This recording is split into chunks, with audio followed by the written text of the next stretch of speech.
Well, as we wait for a few more people to drop in, thank you everyone for being here with us tonight. My name's Emma. If we haven't met before, I'm from the Unova Center. Before we dive into our discussion on fertility, for those of you who are new to our community, I wanted to let you know a little bit about our center, as well as tell you a little bit more about our speaker. So Unova is an integrative wellness center acclaimed for its expertise in fertility and reproductive health. With 3 clinics in New York City and virtual services for people nationwide, we work in partnership with patients to realize their full potential. We offer acupuncture, Chinese medicine, body work, virtual consultations from the field's leading practitioners. And then we have Dr. Jill Blakeway with us here today. She is a renowned acupuncturist and herbalist, celebrated author, and the founder of Unova, where she's been treating patients for over 2 decades. Jill has always been passionate about supporting people's reproductive health and fertility, so much so that the New York Times described her as a fertility goddess and named her as one of Manhattan's top acupuncturists. She credits much of her success to combining ancient wisdom of Chinese medicine with modern conventional biomedicine. Thank you to everyone who submitted questions prior to this discussion. We're really looking forward to diving into those. And if you have questions throughout this, definitely feel free to pop them in the chat or the Q&A and I can read them out for you. And with that, I'm going to pass this over to Jill to get started. Well, thank you, Emma. And that was an odd noise. Thank you, Emma. So tonight, I think what we're really talking about is the fertility quiz online and the fertility types, isn't it? And so I thought it might be fun to give you a bit of history. And hello to everybody. I can see the participants starting to pile up. So it's lovely to gather together with the Unova community in this way. So I created the fertility types a long time ago now. I created them for my first book, which is called Making Babies, which I wrote with a doctor, Dr. Sammy David, who's a reproductive endocrinologist. And what we did was we combined our knowledge, mine being Eastern medicine and his being Western, to identify 5 separate types of patients that we saw and give them different information. And really our message was there isn't one size fits all a solution to fertility issues or to enhancing your fertility. Everybody's a little different, but people fall into 5 basic categories. So the first category, I would say, is the stuck type.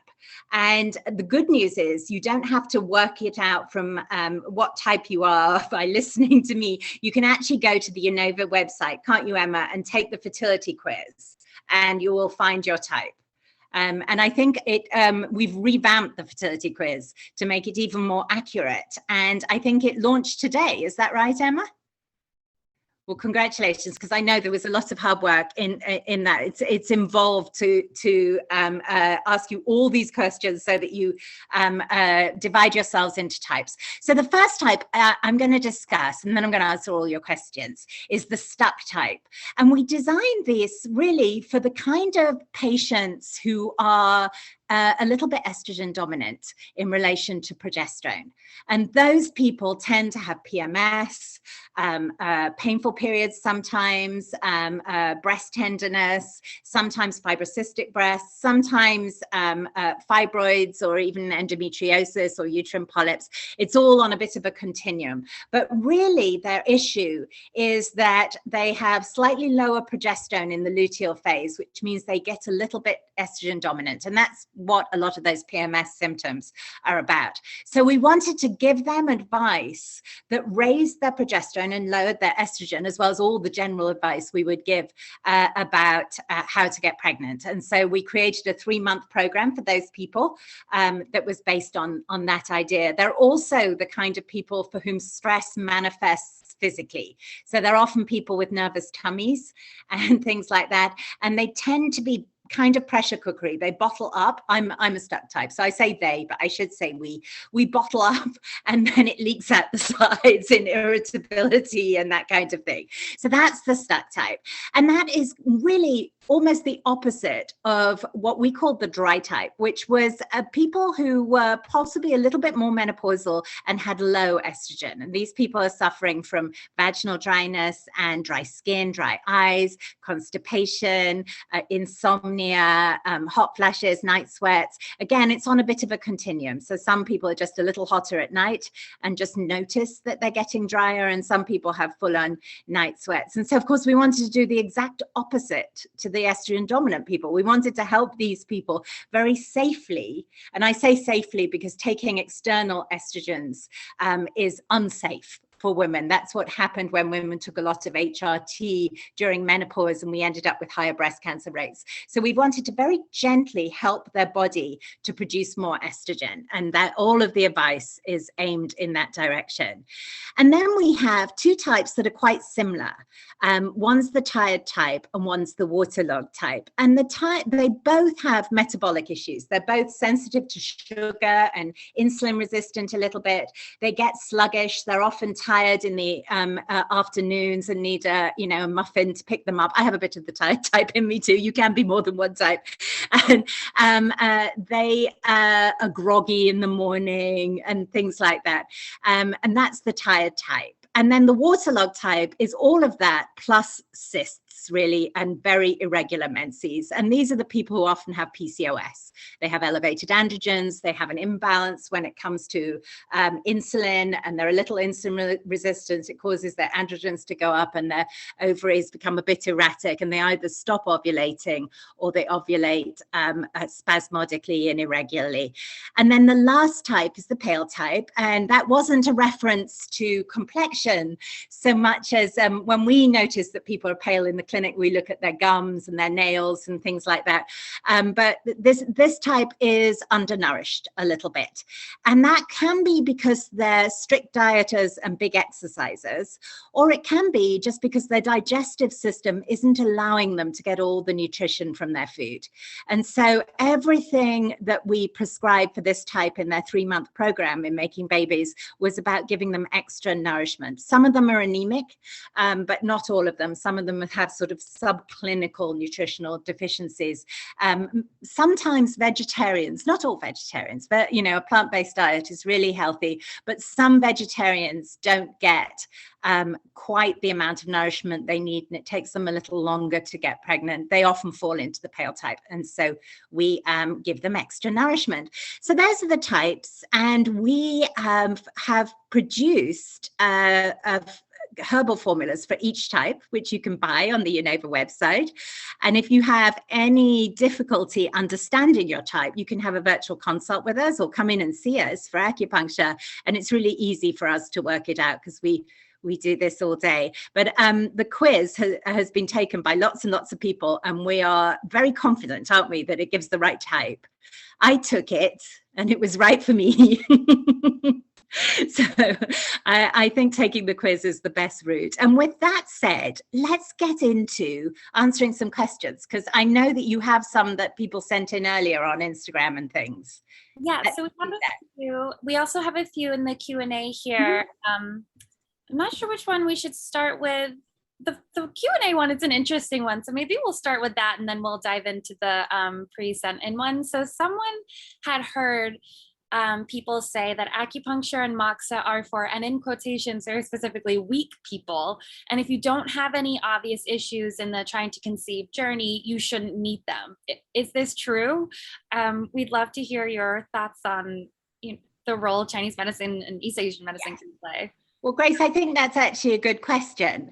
And by weak, I think what people mean is just people who are deficient. That's you said that Chinese people had said this to you. And in Chinese medicine, there's this idea that you can be either excess or deficient. You can have like a person with excess heat would have a red face and things like that. And a person with deficient heat would have night sweats or something like that. So I think that's what they're referring to.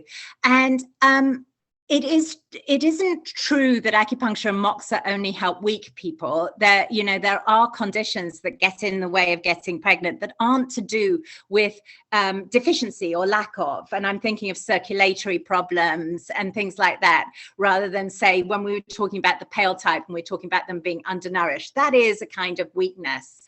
Although I think weak is a bit of a we should just say a deficiency. Weak people sounds a bit mean to me. So there are lots of reasons to have acupuncture. Moxa we tend to use for people who have cold in the uterus or cold conditions. So that's a different modality. But acupuncture helps to potentiate blood flow to the ovaries. And so it helps resource an egg. And that's useful whether you are struggling to get pregnant or not. It's just helpful. It also promotes blood flow to the uterus, which gives you a nice, healthy, juicy uterine lining, and that is useful no matter what. And acupuncturists are very skilled at giving you advice on lifestyle. We see the body in an unusual way in as much as no symptom makes sense except in relation to other symptoms.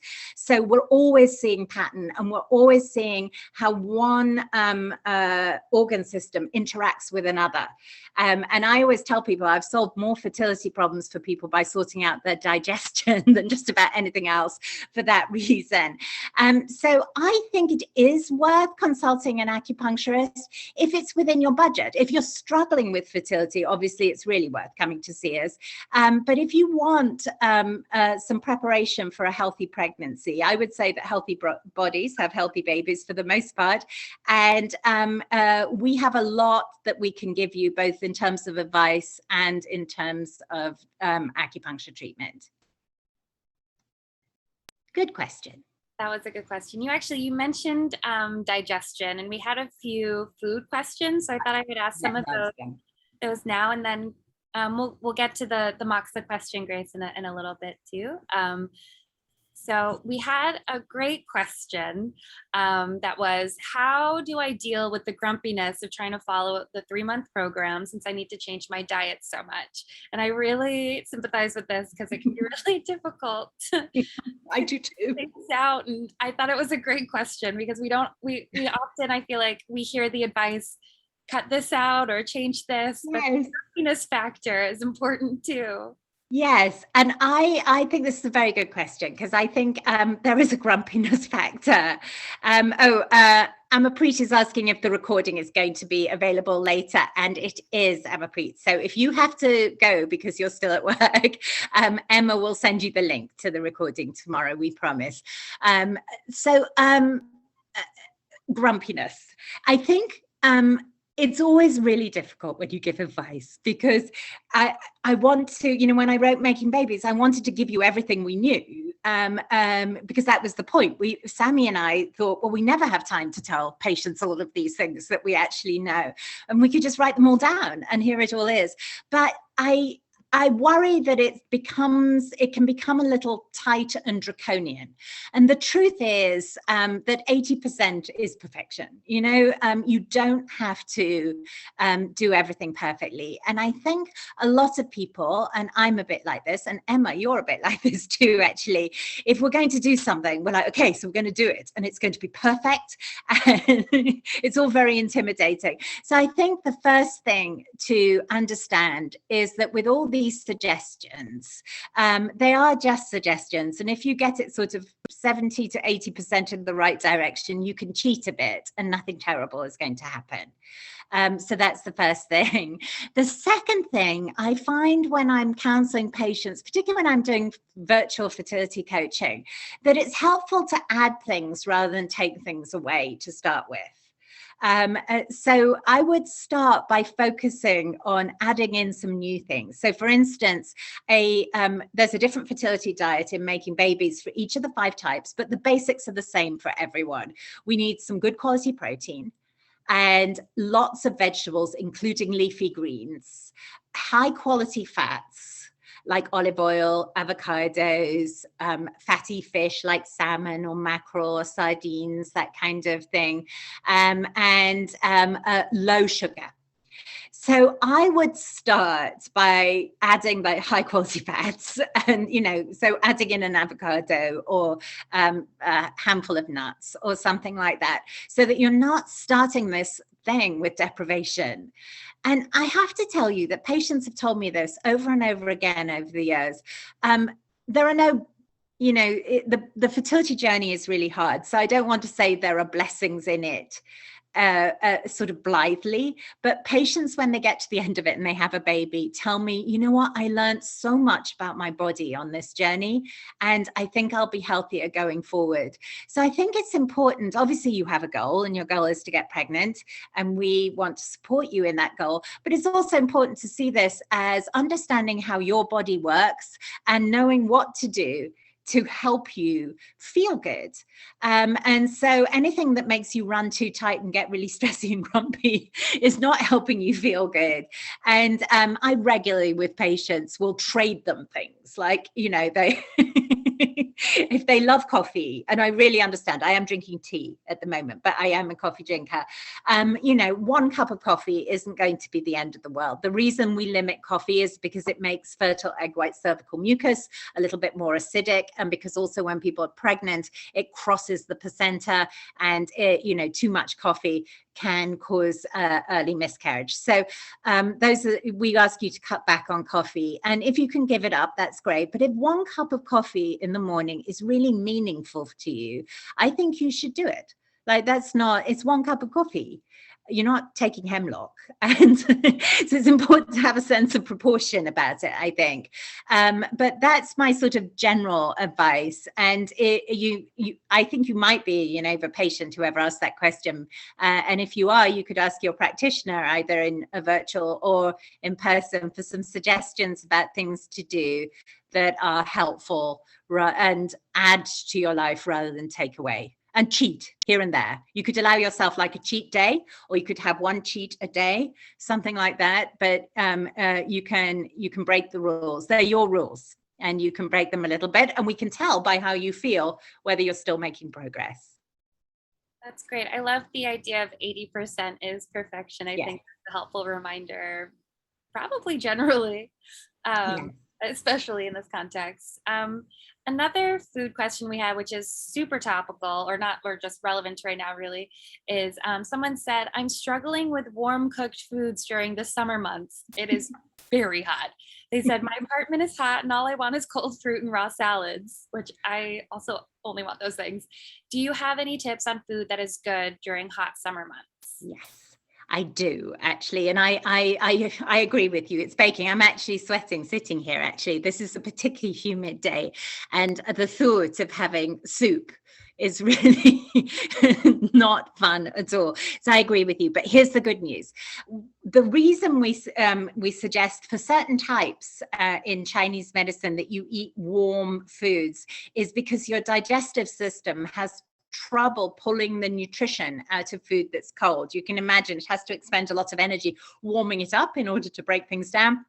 And it also, if you have food that's icy cold, it affects your digestive enzymes, which again stops you from digesting. So here's the deal. You can have a salad if you have a warm cup of tea with it. Because all we're doing, your stomach doesn't know that they didn't come together if they go down at the same time.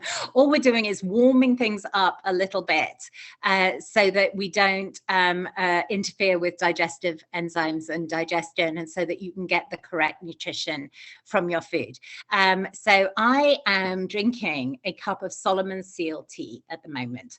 This is, I'm told by Korean friends, the national tea of Korea. And it is yummy. It has no milk in it. It's very kind of pure, and it's really comforting. And you can buy it.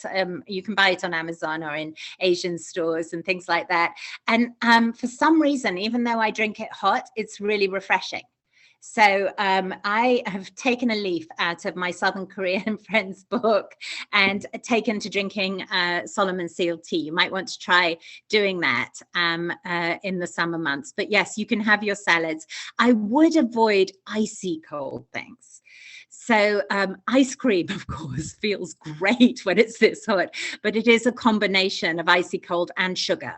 both of which aren't necessarily helpful to fertility. So you could either have a little bit as your cheat, which I'm all for, and you can do that, or you could have like watermelon, which is actually a Chinese herb. We use watermelon in Chinese medicine as a herb to combat what's called summer heat, which is exactly the thing we're all feeling.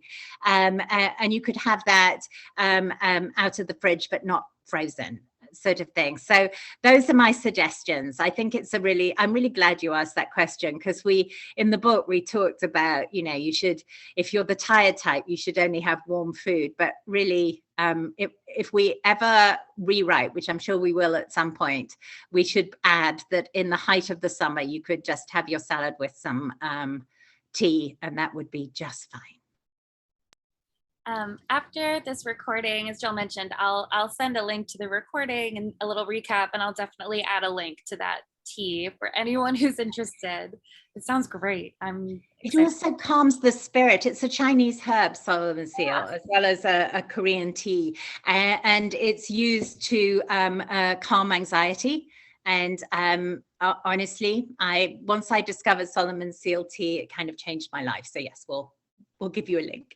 We definitely will.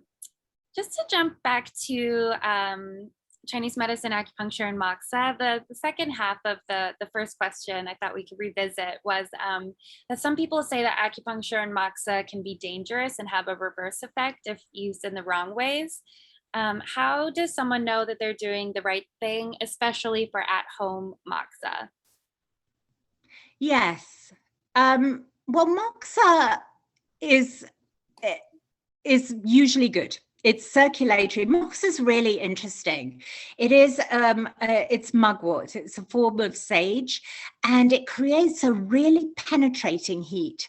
And when they do clinical research and trials on it, which they have done, and you can look this up online, or Emma could actually link to it, it's shown that it penetrates much more than other kinds of heat. And in Chinese medicine, we tend to do it on acupuncture points to stimulate them. And it's not dangerous unless you burn yourself. Yeah. If we send you home with a moxa stick, we send you home with instructions not to let that touch your skin, and also to stop when it overheats. And so I think the dangers of moxa come from overdoing it to a certain extent. Although we also would always advise people, if they were doing moxa at home, not to do moxa over the uterus after ovulation. We don't want to create too much heat and circulation around implantation.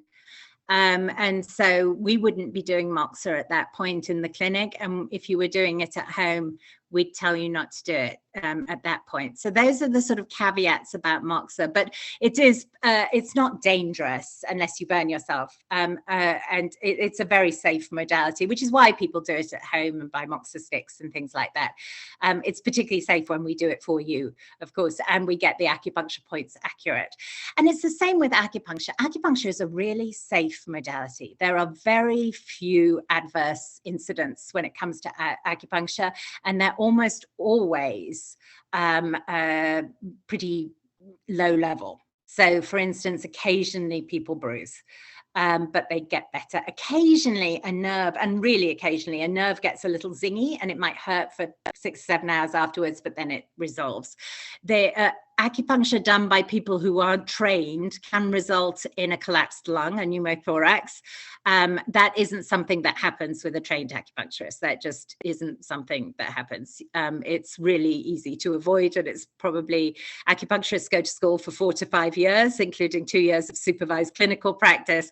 And I was a clinical supervisor, and one of the things that teachers make sure is that their students graduate knowing exactly how to avoid that. Which is easy to do.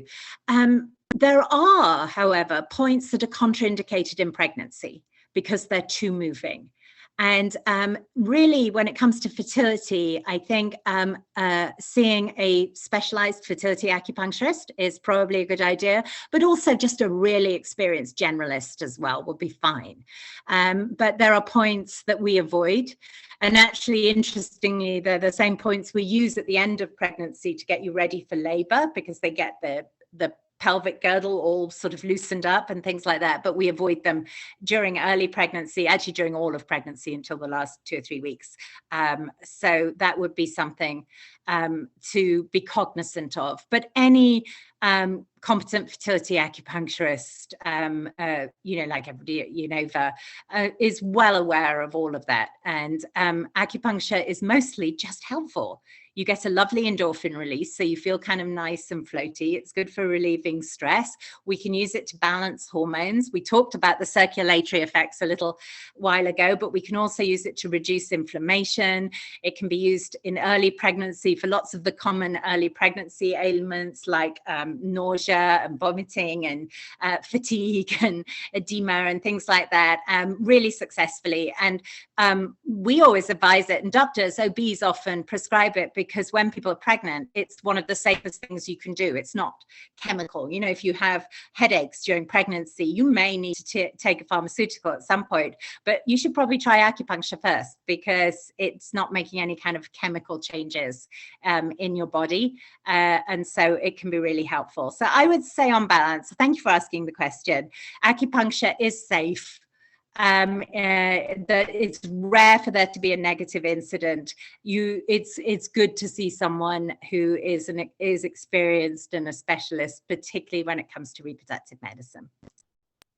Thank you. That was such an interesting question. And I also wanted to just add on to that we have a really great video that one of our practitioners, Katie Hogan, made about using moxa throughout your cycle, your menstrual cycle, when trying to conceive, which I think is perfect. So I will send that as well in the wrap up email.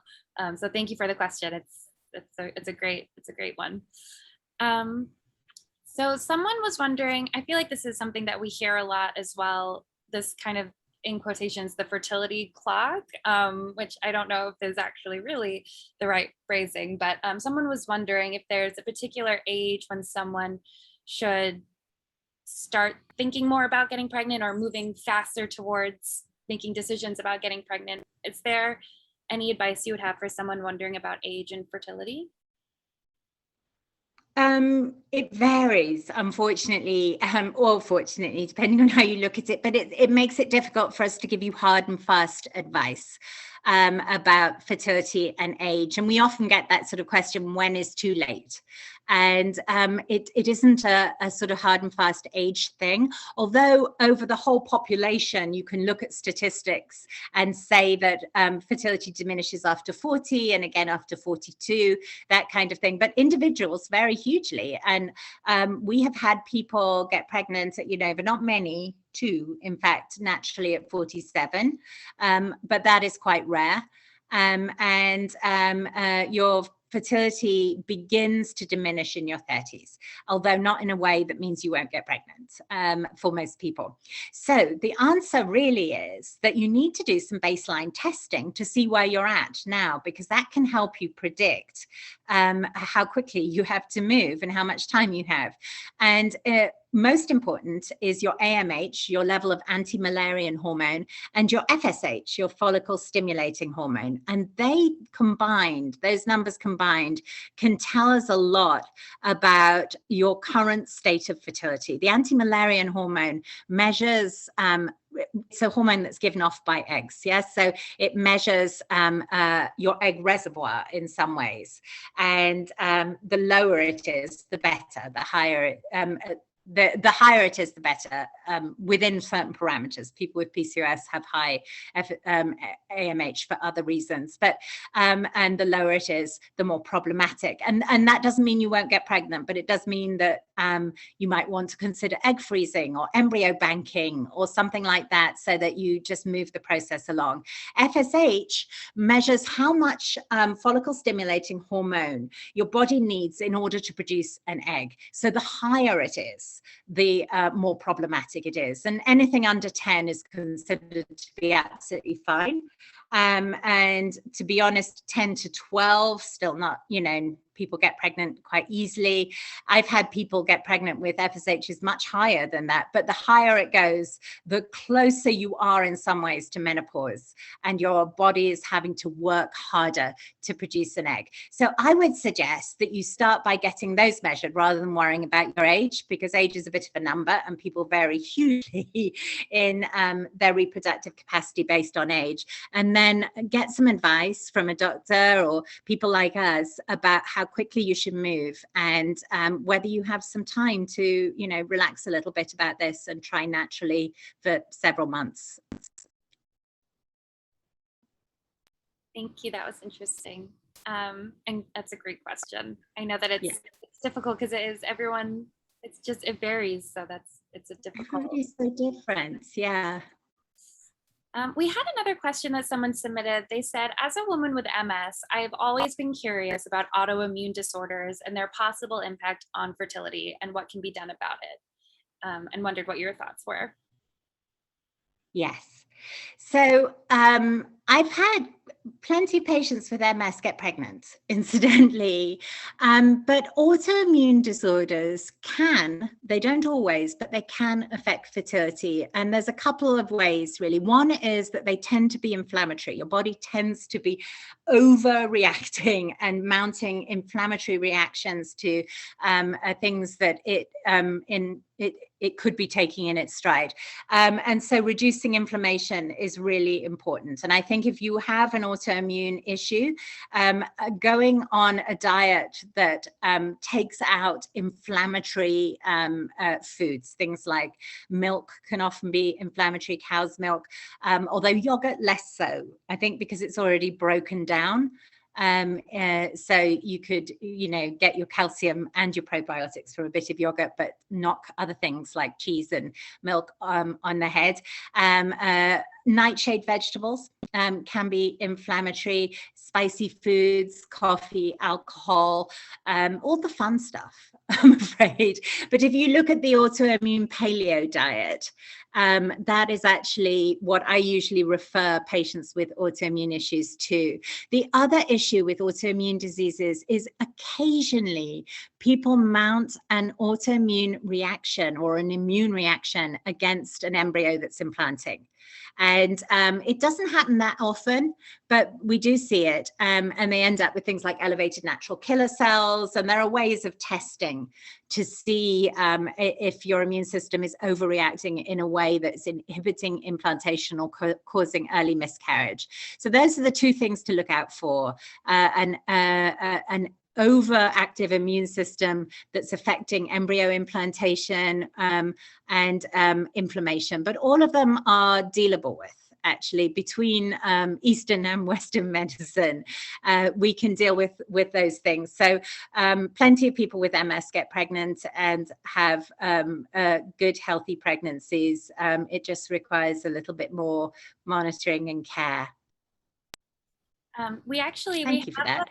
We have a blog on our website written by Jill called "Is Your Immune System Preventing a Pregnancy?" which I think might be helpful as well. So I'll make sure to send that in the recap as well. Lots of links coming at you after this, everyone. Emma edits our blog as well as everything else, so she knows. Literally, we've been blogging since 2005. Every week, 7 times a week. We have a huge archive. I have no idea. I have no memory of writing that article even. But Emma knows every single article we have on our blog. It's a thing. It's a little weird. Sometimes people will mention something and immediately I'm like, oh yes, we have a blog on celery. Let me send it to you. Anyway, someone had a question about starting your fertility journey and wondered what your advice would be for what are the most important first steps for someone to take when starting a fertility journey. Yes, this is a good question. I think the first step to take is to understand your cycle. You may think you understand your cycle because you know when you get your period, but your cycle is fascinating. And just understanding your own rhythm is going to make timing much easier. So you can use an app. You can take a basal body temperature every day and chart it, either on an app or on a chart, which you can download from the Unova Center. But you can start to see how you work.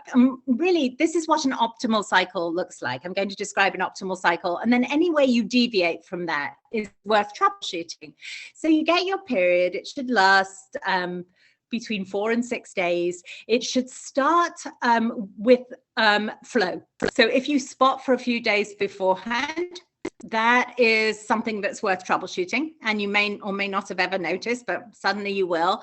It should be bright, fresh red blood, and tail off towards the end until it's very light. And then you're in what's called the follicular phase, where your body produces antral follicles, lots of follicles, one of which will become a lead follicle and give you an egg. And in that phase, if you're taking a basal body temperature, your temperature will be a bit lower. It goes low and then it goes higher after ovulation. It's called a biphasic BBT chart. And then you should, in a perfect cycle, people get pregnant on imperfect cycles the whole time. So it doesn't have to be perfect. Those of you who are perfectionists, I just want to add that. But you should ovulate on day 14. And what happens is you have what's called a luteinizing hormone surge the day before. And I'm doing this because on your BBT chart, it often causes a dip in temperature before your temperature goes up. And then you ovulate. The follicle that's left behind is then called the corpus luteum. It changes its name, and it keeps progesterone up for the rest of the cycle to aid with implantation. And so your chart, if you're taking a temperature, will be higher at that point. And then just before you get your period, your progesterone should come down. Now, lots of people have trouble in this, what's called the luteal phase, the time from ovulation to their period. Sometimes their temperatures go up and then they come down again, and then they go back up, or they sawtooth, or and so I would get to know your cycle. And there's a great book, and it's I'm going to plug a book that isn't mine, actually. We explain this in Making Babies, but there's a book just about tracking your cycle called Taking Charge of Your Fertility by Toni Wechsler. It's an old book, but it is the best book on understanding all the signs of what your body's doing, including cervical mucus, which is another thing that you ignore until you're trying to get pregnant often. But as you get closer and closer to ovulation, under the influence of estrogen, you produce more cervical mucus, vaginal mucus, and it changes, the quality of it changes as you get closer. So it starts off kind of sticky. It becomes lotiony, like hand lotion, and then it becomes the water content goes up a lot, and it becomes, as you ovulate, like egg white. It's kind of stretchy and watery like egg white. And interestingly, and remarkably really, that is the only time that you produce a vaginal secretion that is the same pH as sperm. It's like you become hospitable just for that moment, for those 3 days that you get egg white cervical mucus, say, and then you stop again. So there's a lot to be learned from just watching your body move through the cycle and seeing what's deviating from the norm, which is a 28-day cycle with a 5 or 6 day period, and a day 14 ovulation with egg white cervical mucus on day 14, and progesterone that keeps your temperature up after ovulation. Just see what deviates from that, and then we can help you troubleshoot it, or you can read Making Babies and troubleshoot it yourself, I think. So that is how I would start. That's great advice. I'll send links to our BBT chart. We also have a blog on the color of your flow. You mentioned Yes. flow as something I hadn't even thought about that before. Yes, we do have, we used Pantone colors, didn't we, to yeah, and ironically, they're known as PMS chips. That's the Pantone matching system. So it also Emma does all of our design, so she has all the design technical terms. So I had no idea that they were called PMS, those colors, but that is quite appropriate. But it's exactly, it's very appropriate. So actually someone had a follow-up for the autoimmune questions. I just wanted to hop back. So they said that the question was from them originally. So their US fertility doctor seems to be against autoimmune testing. However, they spoke to a doctor who follows English medicine in another country who recommends it. And they're wondering what your point of view is on autoimmune testing. Specifically for fertility, yes. The reason, it's not that all US doctors are against it or something like that, but doctors do vary. And the reason I think that sometimes they don't encourage it is because it's relatively rare. It's it's a lot of expensive testing that in most cases turns out to be unnecessary. So I think doctors, particularly in America, where medicine costs so much, and this might be why doctors in England are a bit freer with it, are wanting to avoid you doing tests that won't be covered by your insurance and won't necessarily tell them that much, unless something prompts them to think about it. So there are ranges of tests. There's basic fertility testing, the AMH and the FSH we talked about, basic hormone levels, the HSG, which checks to make sure your tubes are open, the histosalpingogram that's looking at your uterus to make sure you don't have fibroids. Those are all pretty routine. And then if indicated, there are other tests. So people who have suffered repeated miscarriages may then get blood clotting testing, for instance, because that can be an issue in repeated miscarriage, but it's relatively rare, so they don't start out there.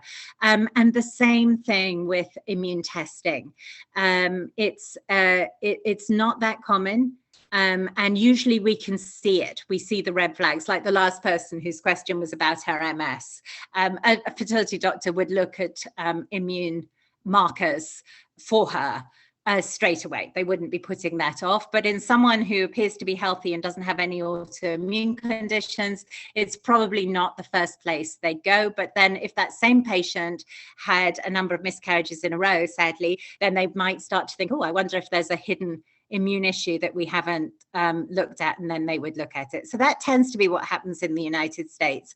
And in places where medicine is less expensive, like England, where I come from, they may well just include those tests in routine testing. I could imagine that. That's a good question. Thank you for asking it. That's a good question. We have a question from someone who says that it's probably a bit TMI, and I just want to let you know that there's nothing that's TMI when you're here with us. So let's go for it. So they wondered about baby dance, which for anyone who doesn't know what that is, it's a fertility supporting lubricant. Is that the right phrase? Fertility support? Yes. So their question is, some people suggest to have intercourse every other day, 4 days before and after the ovulation day. Some people say just focus on the 3 days in a row when I see an LH surge. So what are the best days to have intercourse to maximize the chances of having a baby? This is not TMI at all. This is a really good question. Timing is everything in fertility. And so it actually depends on the sperm. So if the person you're having a baby with has a low sperm count, they need to recover sperm. And so we suggest every other day. If they have a normal sperm count, we suggest every day. And that is, Sammy and I looked at all the research when we were making babies, and that was pretty conclusive. So that is what we suggest. That being said, if you do use an ovulation predictor kit and it's picking up LH, all you have to do is get the sperm there ahead of the egg. That's basically it. It's too late once you've ovulated, mostly. So that LH surge means you're going to ovulate within 24 to 48 hours. So if you had sex that day and the day after, you would have pretty much covered it. And I just say that because people who are doing this for months on end get very beleaguered. And it starts to rob sex of some of the sort of joy and spontaneity. And so sometimes it's helpful to have a sort of clear indication of when the really important time to have sex is. And that's really it. When you see that LH surge, if you have sex that day and the next day, 9 times out of 10, you've covered it. And the sperm live for quite some time in the fertile cervical mucus, which is where baby dance comes in. Weren't you asking me about fertile lube? So if you notice that you don't have much egg white cervical mucus, there are fertile lubes on the market. There's one called Pre-Seed, there's one called Baby Dance. What's the one that we have in the Unova shop? So we used to carry Baby Dance, and I think we still do as well. It's a great one. And then we carry the lube from Natalist, which is also great. We tend to stock ones that don't have parabens in because we're trying to cut down on chemical overload with endocrine disrupting chemicals. So we usually advise those two because they don't have any of the chemicals in. And what they are is they're designed, normal sexual lubricant, the kind that's sold over the counter in Dwayne Reed and things, is a little inhibitory to sperm. It's a little toxic for sperm. So it's not something that you should use when you're trying to get pregnant. And the fertility enhancing lubricants are made to replicate fertile cervical mucus. Your fertile cervical mucus has little striations in so the sperm can swim. It has nutrition. It's the exact right pH, the same pH as semen, and there are products on the market that replicate that. So if you have not much egg white cervical mucus, you can buy one of those products, and you don't need much of it, just a little bit, and it can make all the difference. Thank you. We actually have another question about cervical mucus. So someone said, I'm assuming staying hydrated impacts cervical mucus composition. Will hydrating adequately improve chances of cervical mucus transporting semen? Yes, it's one of the first things I do when people say they have scanty cervical mucus is I try and help them hydrate from the inside out and the outside in. So from the outside in, drink lots of water. From the inside out, include healthy fats in your diet and take some omega-3 fatty acids. We also have a product in the Unova shop online called Fertile CM that helps to encourage fertile cervical mucus. And I bet we have lots of blogs on cervical mucus, Emma. We have so many. I'll send a few over. We won't bore you with all our blogs on cervical mucus, although you can just go on the Unova website and search cervical mucus, and you will see that we've been talking about it since 2005, which is so long ago. Emma was not with us that night, needless to say. I am old, and I think I was writing all the blogs on my own back in 2005, in fact, and now everybody writes blogs. But there's lots to be said about cervical mucus, and we'll include some links. I'll share the most helpful ones, then you can dive deeper from there. Thank you for answering that. So someone was wondering, how important is it, and if it is important, how long should both partners abstain from alcohol before trying to conceive or while trying to conceive? Well, it depends on you how important it is, and your own picture. You know, if you have quite a tendency to get inflamed, then it's important to abstain from alcohol. If you are a little estrogen dominant, it's important. If you're the stuck type, it's important to abstain from alcohol. And the reason for that is that alcohol is taxing to the liver. The liver has to work harder. And one of the liver's other jobs is the uptake of excess estrogen and the processing of excess estrogen. And to be honest, that's one of the first things to go if it's distracted by alcohol. And so people end up with higher levels of blood estrogen, and so it becomes important, but you don't necessarily have to abstain completely. I always tell people the French get pregnant and the Italians and people who drink wine get pregnant, so you don't have to abstain completely. And when Sammy and I were writing Making Babies, we felt like people could have 4 or 5 glasses of wine a week as long as they didn't do them all in one night, you know, as long as you spread it out a little bit. I sometimes suggest to patients that they have 4 alcohol-free days a week and 3 days with just, you know, a glass of wine, or maybe, you know, 2 at the weekend or something, coming in at 4 glasses of wine. So you'll find I'm not a bossy practitioner. I feel like you should live your life, and that level of alcohol works for most people. And then every now and again, I get a patient who struggles to limit their alcohol. Yeah, and if that happens, there are no topics that are off limits. We would never ever judge you ever. Just tell us, and we'll help you. Or we'll get you help. It's only when you start to get pregnant you realize, oh, maybe I have trouble abstaining. And if you notice that, just let us know, and we'll get you the support you need to get that done. You are going to have to give up alcohol altogether when you're pregnant. So although I have to tell you that's easier than you would think, because often when you're pregnant, and this was true when I was pregnant, you don't like the taste or the smell of alcohol. Your body is very smart, and it suddenly all tastes sour and smells off-putting. So I think I answered that quite comprehensively. Yes, you did. Really interesting. We have another really great question, and I see this come up a lot. So I'm really glad that someone asked this. They said that they hear often the advice to relax because stress is bad when you're trying to conceive. Yes. So they're wondering what your advice is on how do they find peace and not feel resentful, especially when seeing people around them getting pregnant while they're still trying to conceive, because it can be really difficult sometimes. Yes. Asking that and for sharing that perspective, and I think it's a great question.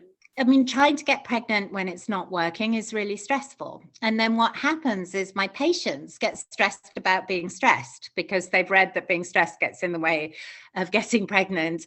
And it's like a sort of hamster wheel of stress and worry about stress. So the first thing to reassure you is that people who are stressed get pregnant. Nobody in New York would conceive otherwise, I think. We treat some of the most stressed out people going, and they do get pregnant. So don't stress about being stressed. But it's important to find a way of handling those difficult emotions that come up. And I try and help my patients to stay steady. I think to see this as a process rather than a every month goal that then you fail at and you have to start again, because I think that up and down is really bad for your mental health. To be honest. So to see it more like a process rather than every month goal, I think is helpful. And then notice when you get resistant, when you get, and people express resistance in all sorts of ways. They can get irritable, they can get foggy. They can kind of dissociate. When I'm resistant, I could drive to the supermarket and I have no idea how I drove there. Presumably I was safe because, I've been driving all my life. But you can get a little kind of dissociatey. You can get weepy. And just noticing, oh, I am really resistant to this process. And then noticing the thought stream that goes through your mind, which is often at that point when you're very clenched and tight, really negative. Like if someone tells you they're pregnant, your thought stream goes through a whole thing, most of which isn't true.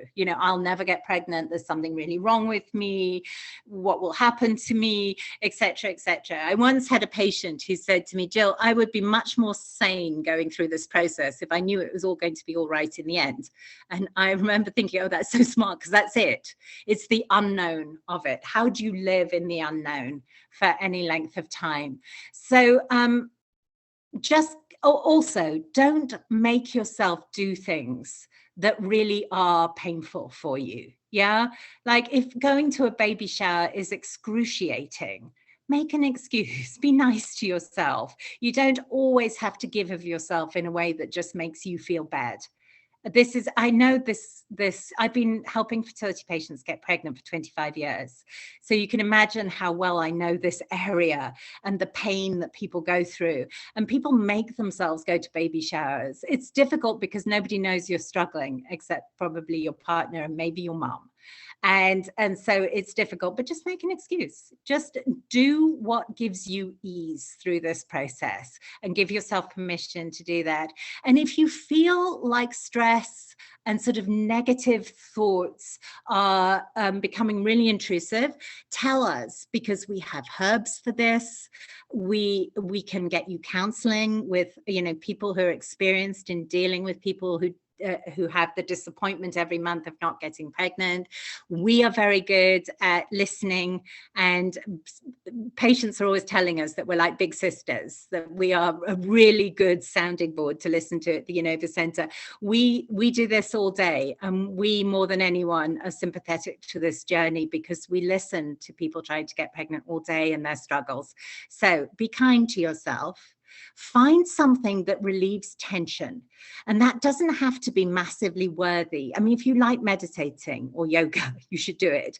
But if it's just a funny movie that just stops you living with this negative thought stream and takes the pressure off, watch a funny movie, laugh, dance around your living room, things like that. Go out with friends, distract yourself a little so that your life doesn't shrink to the size of this one problem in your life. And I think that really helps too. But tell us if you're our patient, because we will take care of you. Thank you. That was so nice to hear, and that was great advice. I'm not in a position to give advice, but I would like to also let people know that we do have a fertility coaching and support group that some people have found to be really helpful to just finding community and other people who are going through this and getting their advice and leaning on people who are in similar positions might be helpful too. Oh, I didn't mention that, but Emma is so right. People love the coaching and support group because it has just the right balance between coaching, the kind of things I've been telling you this evening, and support from people going through the same situation. And in fact, the first fertility coaching and support group we did still meet each other on Zoom, long after it's an 8-week support group. So it has an end. And when we end, mostly they carry on, don't they? They meet each other and form WhatsApp groups and Facebook groups and carry on being friends. The first group, but even the most recent group, every group has actually stayed in touch and have become really bonded. And it's really lovely to see. And we keep the groups really small, so they're usually 8 or less. So it's you get a lot of time to get to know each other, and it's a great balance of coaching, like Jill said, and support. So that might be helpful too in the future. I think we're out of time. So I just wanted to thank you, Jill, for speaking with us this evening and for sharing your wisdom and for answering all of these questions so beautifully. I always enjoy these Q&As with you, and I always learn something new. So thank you so much for speaking with us tonight and for answering these questions. And I'll let everyone, I'll follow up with everyone with links to everything that we spoke about. And I'll let you know about the quiz too, so you can find out your fertility type. And thank you everyone for joining us tonight. Well, thank you. It's been my absolute, oh, hello, Eric. I know some of these people. It's been my absolute pleasure to hang out with you. I love actually just doing this and answering questions. We do it fairly regularly, actually, so you can save up your questions, and I do a webinar every other month or so, I think, Emma, and Unova does webinars every week, the team. So it's our pleasure to share our knowledge with you in this way. And thank you for listening. Take care. Wonderful. Thank you, everyone. Have a great evening. Night.